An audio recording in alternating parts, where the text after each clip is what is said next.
Solo travelling ఎప్పుడైనా చేశారా? నేను నా లైఫ్లో ఎప్పుడు సోలో ట్రావెలింగ్ చేయలేదు. ఎందుకంటే ఎప్పుడైతే మా లవ్ జర్నీ స్టార్ట్ అయిందో అప్పటి నుండి తను ఉన్నాడని ధైర్యంతోనే నేను ఎక్కడికన్నా ప్లాన్ చేస్తాను. ఒక్కదాన్ని అయితే అడుగు కూడా పెట్టలేను, నా వల్ల అవ్వదు కూడా. బట్ ఎప్పటికైనా ఒకసారి సోలో ట్రావెలింగ్ కాశ్మీర్ కానీ లేహ్ లదాఖ్ కానీ వెళ్ళాలి అనే కోరిక ఉండేది. బట్ తను లేకుండా వన్ డే కూడా నేనైతే ఉండలేను, నేను లేకుండా తను కూడా ఉండలేడు. కాబట్టి ఎప్పుడైనా ఇంకిద్దరం కలిపే చేస్తాం. ఓకే. సో ట్రావెలింగ్ చేస్తున్నప్పుడు ఏదైనా ప్లేస్లో మీ ఏదైతే ప్లాన్స్ అవన్నీ ఉంటాయో అవన్నీ మిస్ మ్యాచ్ అవ్వడం వల్ల మీ ఇద్దరి మధ్య ఏదైనా ఆర్గ్యుమెంట్స్ జరిగినాయా? ప్లేసెస్ వలన ఆర్గ్యుమెంట్స్ అయితే ఏం జరగలేదు. ఎందుకంటే ఎక్కడికి వెళ్ళినా తను ఎవ్రీ మూమెంట్లో తను ఉంటాడు, ఎవ్రీ సెకండ్ తను నా పక్కనే ఉంటాడు. సో ఆల్వేస్ తన కంపెనీని నేను చాలా లైక్ చేస్తాను. సో అలాంటి ప్రాబ్లం అయితే ఇప్పటి వరకు రాలేదు. జనరల్గా మనము ట్రావెల్ చేస్తున్నప్పుడు కొన్ని ఇష్యూస్ స్టార్ట్ అవుతూ ఉంటాయి అనమాట. ఏదో ఒక రకంగా ఏదో ఒక ప్రాబ్లం ఫేస్ చేస్తూ ఉంటాం. లైక్ లేడీస్ విషయానికి వస్తే వాష్రూమ్స్ అయి ఉండొచ్చు, లేదంటే అక్కడ ఉన్న వేరే కంట్రీస్లో ఉన్న మనుషులు మనకి ఇక్కడ ఉన్నంతగా ఉండదు. సో ఇలా జనరల్ ప్రాబ్లమ్స్ ఏంటి? సో అమ్మాయిలకైతే యాజ్ యూజువల్గా పీరియడ్స్ చాలా ప్రాబ్లం ఉంటుంది మన ట్రావెలింగ్లో. మన ఇండియాలో మన వాళ్ళు హెల్ప్ చేసినంత అదర్ కంట్రీస్లో అస్సలు చేయరు. సో ఒకరోజు నాకు బాధాకరమైన విషయం ఏంటంటే, నా దగ్గర ఎమర్జెన్సీ టైంలో ప్యాడ్ లేదు. లేకపోయేసరికి ఒక ఆమెని జస్ట్ అడిగాను, ప్లీజ్ కొంచెం ఉంటే మీరు హెల్ప్ చేయండి అంటే, ఆమె వాళ్ళ కరెన్సీలో అంటే మన ఇండియా కరెన్సీ కన్వర్ట్ చేసి చూస్తే ఒక్క ప్యాడ్ ఇవ్వడానికి నా దగ్గర 300 రూపీస్ ఎక్స్ట్రాలా ఛార్జ్ చేసింది. సో ఆ రోజు చాలా కొంచెం డిస్గస్టింగ్ అనిపించింది. ఓ మై గాడ్, ఒక అమ్మాయి సాయం చేయడానికి ఇట్లా మనీ మైండెడ్ ఉంటారా వీళ్ళు అని అనిపించింది. బట్ ఎనీవేస్ ఇంకా అప్పటి నుండి ఏదైనా సరే ప్రికాషన్లో ముందే నేను మెడిసిన్ కానీ ఇలాంటివి కానీ అన్నీ నేను క్యారీ చేసుకొని వెళ్తాను. ఏమైనా ఫర్దర్గా ఏమైనా ప్రాబ్లమ్స్ ఉన్నా తను చూసుకుంటాడు. ఇంకా ఆ ధైర్యం అంతే. ఓకే.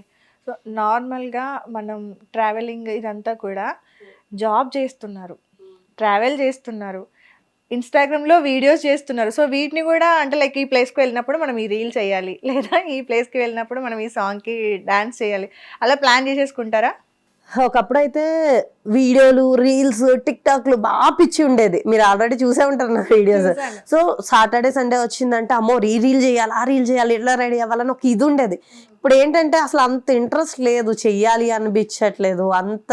ఎందుకంటే ఏజ్ పెరిగే కొద్దీ, ఒక ఏజ్కి వెళ్ళే కొద్దీ ప్రయారిటీస్ చేంజ్ అయిపోతాయి. మన మీద మనకి కాన్సన్ట్రేషన్ తగ్గిపోతుంది, ఫ్యామిలీ ప్రయారిటీస్ ఎక్కువైపోతూ ఉంటాయి. సో ఏదన్నా అఫీషియల్గా చేద్దాము, ఏదన్నా ట్రావెలింగ్ అనుకున్నాను కాబట్టి ట్రావెలింగ్ సంబంధించిన వీడియోస్ చేద్దాము, ఆ వేలోనే వెళ్దాము అని అనుకుంటా.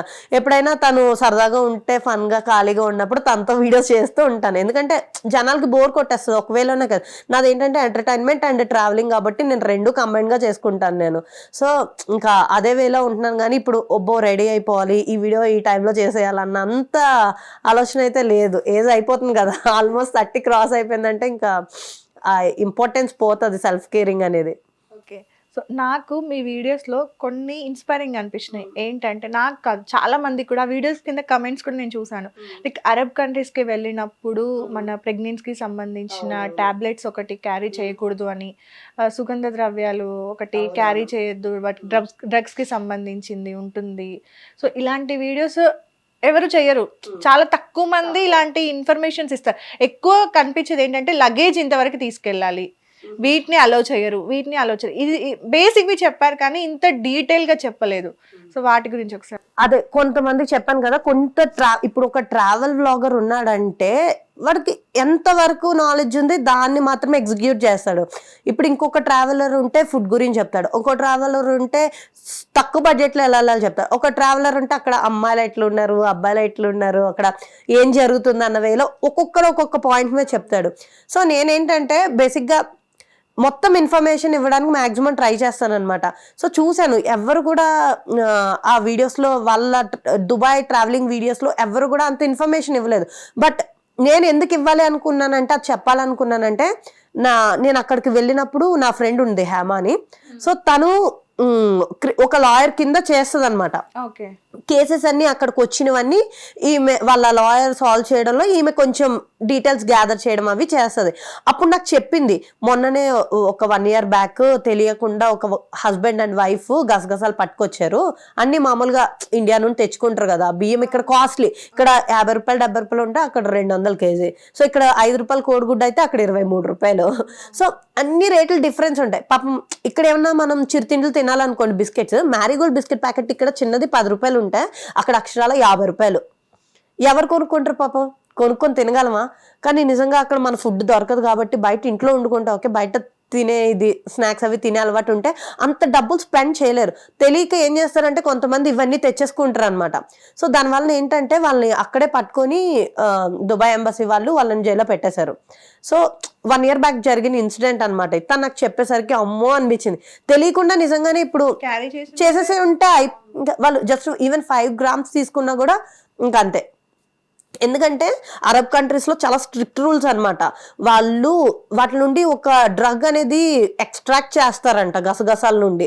మనం ఇక్కడైతే మంచిగా తింటాం బలం రావడానికి, పిల్లల్ని వేసేది కూడా గసగసాలే. మనకు అలాంటివి ఏమి ఉండవు. కానీ ఒక దేశం యాక్సెప్ట్ చేసిందంటే ఇంకో దేశం యాక్సెప్ట్ చేయట్లేదు. బట్ నువ్వు ఇక్కడ పుట్టి పెరిగినోడివి, నీకు అక్కడ ఏం తెలియకుండా నువ్వు వెళ్ళిపోయావనుకో రేపొద్దున నీ ఫ్యూచర్ పాడైపోతుంది కదా. సో ఆ ఇన్ఫర్మేషన్ ఇస్తే అట్లీస్ట్ కొంతమందికి యూజ్ అవుతుంది దాని ఉద్దేశం చేసాను. బట్ రీసెంట్ గా నేను చెప్పాను కదా, రీసెంట్ గా ఒక వీడియో చేశాను, దుబాయ్ కంట్రీకి వెళ్తే ప్రెగ్నెన్సీ పిల్స్ కానీ అబార్షన్ అలౌ లేదు అనేసి. సో రీసెంట్ గా మా కజిన్ అదే నా ఫ్రెండ్ ఉంది కదా, వాళ్ళ కేసులో ఒకటి వచ్చింది. ఒక పాకిస్తానీ అతను అవి తీసుకొని వచ్చి ప్రెగ్నెన్సీ పిల్స్ కారులో దొరికితే అతన్ని జైల్లో పెట్టేశారు. అబౌట్ వాళ్ళని కొన్నిసార్లు డిపోర్ట్ కూడా చేసేస్తారు ఆ కంట్రీలో ఉండకుండా. లేదంటే ఒక 23 lakhs 25 lakhs వాళ్ళతో కట్టిపించుకుంటారు అనమాట. అలాంటివి మన వాళ్ళు చేయకూడదు అన్న ఒక ఉద్దేశంతో చెప్పానమాట. అదే ట్రావెలర్స్ తో కంపేర్ చేస్తే అది చాలా ఇన్ఫర్మేటివ్ అన్నమాట. అంటే నార్మల్ గా మనం ట్రావెల్ చేస్తున్నప్పుడు వ్లాగ్స్ చేయడం ఇదంతా కూడా కామన్ థింగ్, ఎవరైనా చేస్తారు. కానీ మనం జనాలకి తెలియంది ఎంత ఇన్ఫర్మేషన్ ఇచ్చాము. మనం ప్లేస్కి వెళ్ళిపోయి ఫొటోస్ పెట్టడం కరెక్టే, అంటే ఇలాంటి ఇన్ఫర్మేషన్ ఇస్తే ఎక్కువ మంది జనాలకి రీచ్ అవుతుంది. ఇప్పుడు తెలియని వాళ్ళు, ఇప్పుడు నేను ట్రావెల్ చేయలేదు అక్కడికి, పొరపాటున ఒకవేళ రేపు పొద్దున మ్యారేజ్ చేసుకొని లేదంటే ఇంకేదన్నా స్టడీస్ కోసమో జాబ్స్ కోసమో వెళ్ళినప్పుడు మన ఈ బిర్యానీకి సంబంధించిన మసాలాలు అయితే మన ఇండియన్స్ ఎక్కువ వాడతారు. అవి వాటిని ట్రావెలింగ్ లో తీసుకెళ్లారు అనుకోండి, అయిపోయింది, అక్కడ పట్టేసుకుంటారు, లైఫ్ కథం. ఇంకా అక్కడికి జాబ్ పాయే, అన్ని పాయే. అది అవన్నీ జనాలకి తెలియదు కొంతమందికి. సో తెలిస్తే ఇవి మన ద్వారా మనం ఏమన్నా అసలు చెప్పామంటే ట్రావెలింగ్ మీనింగ్ ఇంతే కదా, మనకి తెలియంది వేరే వాళ్ళకి చూపించడమే. సో నార్మల్గా ట్రావెల్ చాలా కంట్రీస్, ఆల్మోస్ట్ 6 countries కవర్ చేశారు. ఇండియా 70% అయిపోయింది. ఎన్ని థింగ్స్ కలెక్ట్ చేస్తున్నారు ఇప్పటి వరకు? మీకు అంటే ఒక ప్లేస్కి వెళ్ళినప్పుడు అక్కడ నుండి గుర్తుగా మీరు ఏం తెచ్చుకుంటారు ప్రతిసారి? నేనైతే ఏం తీసుకున్నాను కానీ మావాడైతే మ్యాగ్నెట్స్ అయితే తీసుకొస్తాడు. ఆ ఫ్రిడ్జ్ మొత్తం నింపేశాడు అనమాట. ఓకే. మొత్తం ఇండియాలో అన్ని పైన డోర్కి తగిలించాడు, బయట కంట్రీస్కి వెళ్ళి కింద డోర్కి తగిలించాడు. సో అది మొత్తం నిండిపోతాయి. చూసినప్పుడల్లా అరే మనం ఇక్కడికి వెళ్ళాం కదా అని మేము ఇద్దరు నవ్వుకొని మాట్లాడుకొని కాన్వర్సేషన్ బాగుంటది, గుర్తు అంతే మెమరీస్. బట్ తనైతే మళ్ళీ ఒక బాటిల్ తీసుకు డ్యూటీ ఫ్రీలో తాగడు కానీ హార్డ్ వాళ్ళ ఫ్రెండ్స్ గురించి అని గుర్తుగా బాటిల్ షోకేస్ కానీ తెచ్చుకుంటాడు. నేనైతే ఎక్కడికి వెళ్ళినా cheap marketing, road side marketing ఏముంది మనకి ఇక్కడ లేనిది అక్కడ తక్కువకి వచ్చేది ఏది చూసుకుంటాను.